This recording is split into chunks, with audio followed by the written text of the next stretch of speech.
Believer 2. This is a crime-action thriller film which was released on Netflix in English, and now finally I have seen this film and now I am sharing with you guys my good or bad experience through this quick review.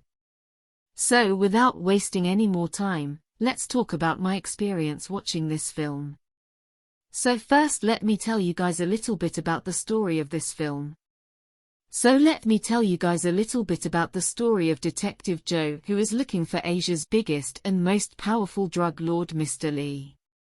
But the problem is that no one has ever seen Mr. Lee. So will Detective Jo be able to find this powerful drug lord or not? And what kind of challenges will Detective Jo have to face during his search? To know all this, you have to watch this film. And now before moving forward with this video, a small request, don't forget to like the video and subscribe to the channel. Subscription is absolutely free.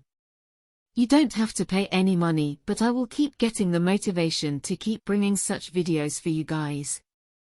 So please subscribe to the channel and don't forget to like the video.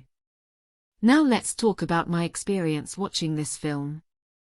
So this film is a sequel of Believer, which was released in 2018, and that film is also available on Netflix, but that film is not in Hindi, but it is in English, and that film, the story of part 1 has been continued in this part 2 as well. But if no one has seen part 1 of this film, then it's okay. You will get a recap of part 1 in Hindi at the start of this part 2 so that you will get a good idea of the story of part 1. And then you won't have any difficulty in following part 2. But personally I would suggest that if you can watch the film in English, then you should watch part 1 of this film and then watch part 2 of this film so that you can have a better experience of this film.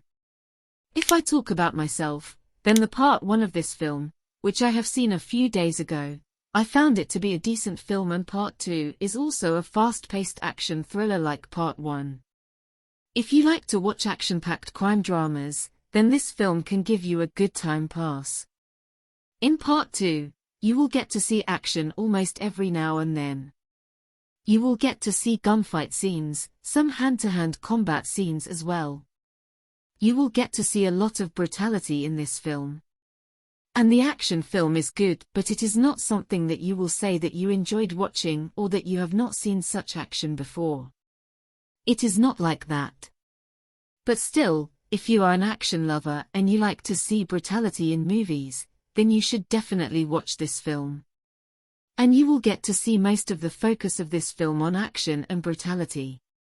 The substance of this film is not that strong. The story and characters will engage you decently with the film. But you will feel the lack of detailing, depth and uniqueness in the story and characters. The performances of the actors, the music and the production work of the film are good. In short, I will rate this film 7 out of 10. And I will tell you guys that if you like to see crime action thrillers, then you can watch this film and have a good time. And yes, this film is not to watch with your family. Because in the part 2 of this film, you will get to see a lot of blood and violence, you will get to see the use of drugs, you will get to hear adult language. And if you watch the part 1 of this film, then you will get to see nudity as well. So how did you like this film? Do give your opinion in the comment section. If you liked my video, then do like it and don't forget to subscribe to the channel. We will meet again in some other video. Thank you. Bye.